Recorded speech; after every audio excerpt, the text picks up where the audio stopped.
One of the things that always amazes me about the art world is the introduction of ideas.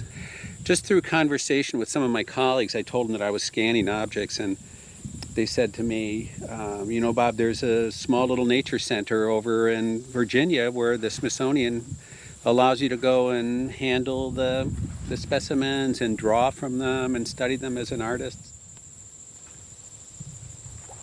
He steered me in this whole new direction of working with natural history objects. Time to go to work. I have a greenhouse where I have these grids laid out with all my lotus drawings so that they can be supported and being dried. And then I have all these drying racks that my magnolias are resting on. And I periodically just go in and I check my inventory and I look for that precise time when it's time to be interpreted. I have my setup where I have this large flatbed scanner, and then I have my laptop, which is right next to it. And my flowers then are being suspended from the ceiling through hooks or through other kinds of support devices. And they're being lowered down to my surface. So if I have this flatbed scanner here, I'm lowering them down till they just about touch the surface of the glass. And then when I'm at my computer, then I will just, I will scan it, and it'll give me a preview on my screen. And at that point, I decide if I need to have a new angle or need to lower it or to reposition it, because it's a matter of millimeters. Everything still has to be perfect in where it lays out. Well, over the years, things have gotten the setups have become a little bit more glamorous. They become a little bit more complicated. So it's no longer a single plant that might be hanging down, but it might be a lotus flower might hang down, and then a lily pad might be here, and then another lotus here, and then another lily pad. There's no arbitrary kind of selection. It's not that you can just take a flower out of the garden and put it onto your scanning surface and then scan it, and then you're going to find that it comes out this way.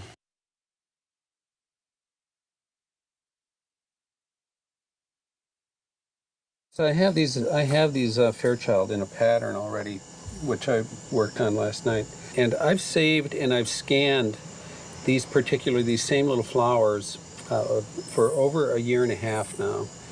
And this is the culmination, I believe. I think we're in place there. I'm really just ready now. All I have to do is ignite them and then hit the scan.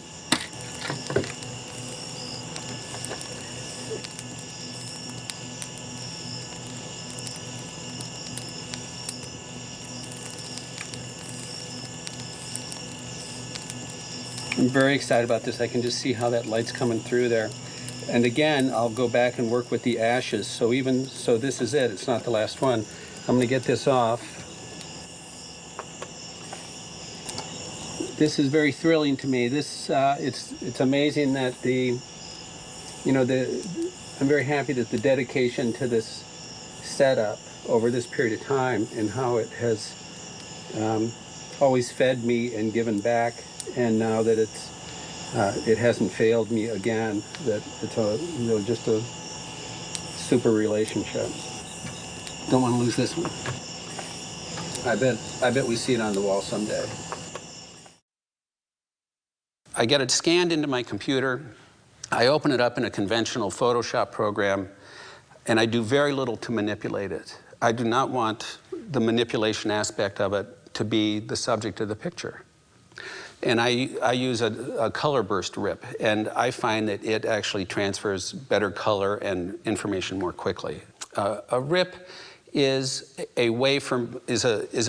software program that transfers information from my computer to my printer. So the paper is all archival, the inks are archival, the paper's archival.